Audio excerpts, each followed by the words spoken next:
ആറന്മുളയിൽ Abin വർക്കിയെ UDF സ്ഥാനാർത്ഥിയാക്കാനുള്ള നീക്കത്തിനെതിരെ പോസ്റ്ററുകൾ പ്രത്യക്ഷപ്പെട്ടു. പത്തനംതിട്ടയിൽ നിന്നുള്ള സ്ഥാനാർത്ഥിയെ തന്നെ ഇറക്കണമെന്നും അബിനെ നിർത്തി കോൺഗ്രസ് പ്രവർത്തകരുടെ മനസ്സിൽ മുറിവേൽപ്പിക്കരുത് എന്നുമൊക്കെ പോസ്റ്ററിൽ പറയുന്നുണ്ട്. ആറന്മുള, ഓമന്നൂർ, ചെന്നീർക്കര, ഇലന്തൂർ, കോഴഞ്ചേരി തുടങ്ങിയ സ്ഥലങ്ങളിലൊക്കെ ഈ പോസ്റ്റർ പ്രത്യക്ഷപ്പെടുന്ന സാഹചര്യമുണ്ടായി. ശ്രീരാജ് ബാബു ചേരുന്നുണ്ട് വിവരങ്ങളുമായി.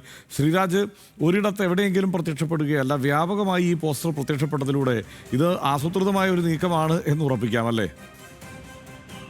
ഹർഷൻ, തീർച്ചയായും ഇത് അബിൻ വർക്കിയുടെ സ്ഥാനാർത്ഥിത്വം ആറന്മുളയിൽ ചർച്ചയായത് മുതൽ തന്നെ പത്തനംതിട്ട ജില്ലയിലെ കോൺഗ്രസിനുള്ളിൽ കടുത്ത എതിർപ്പ് അബിൻ വർക്കിയുടെ സ്ഥാനാർത്ഥിത്വത്തിനെതിരെ ഉണ്ടായിരുന്നു. DCC യോഗത്തിൽ പോലും പുറത്തു നിന്നുള്ള ആളുകളെ കെട്ടിയിറക്കേണ്ടതില്ല എന്ന തരത്തിലുള്ള ചർച്ചകളും ഉയർന്നിരുന്നു.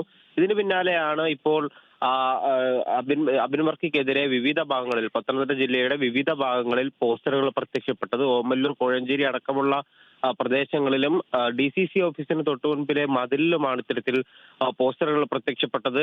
വൈകാരികമായി തന്നെ ആ പോസ്റ്ററിൽ ചില കാര്യങ്ങൾ പറയുകയാണ്. ഏറ്റവും അവസാന ഭാഗത്തായി കോൺഗ്രസ് പ്രവർത്തകർ എന്നുകൂടി സൂചിപ്പിച്ചിട്ടുണ്ട്. അബിൻ വർക്കി പത്തനംതിട്ട ജില്ലയിൽ ഏതെങ്കിലും ഘട്ടത്തിൽ എത്തുകയോ ഏതെങ്കിലും സമരങ്ങളിൽ പങ്കെടുക്കുകയോ കേസുകളോ പോലും ഉണ്ടായിട്ടില്ല. അങ്ങനെ ഒരാളെ പത്തനംതിട്ട ജില്ലയിൽ സ്ഥാനാർത്ഥിയാക്കി കോൺഗ്രസ് പ്രവർത്തകരുടെ മനസ്സിൽ മുറിവേൽപ്പിക്കരുത് എന്ന തരത്തിലുള്ളൊരു വൈകാരികമായ ഒരു ലൈൻ പിടിച്ചുകൊണ്ടായിരുന്നു ആ പോസ്റ്ററിലെല്ലാം തന്നെ ഉള്ളത്. എന്തായാലും ഹർഷൻ സൂചിപ്പിച്ചതുപോലെ പലയിടങ്ങളിലും ഇത്തരത്തിലുള്ള പോസ്റ്ററുകൾ പ്രത്യക്ഷപ്പെട്ടിട്ടുണ്ട്. അതുകൊണ്ട് തന്നെ ആസൂത്രിതമായ ഒരു അബിൻ വർക്കിയുടെ സ്ഥാനാർത്ഥിത്വത്തിനെതിരെ നടക്കുന്ന ഒരു നീക്കം എന്ന് തന്നെ ഇതിനെ കാണാം. ഹർഷൻ,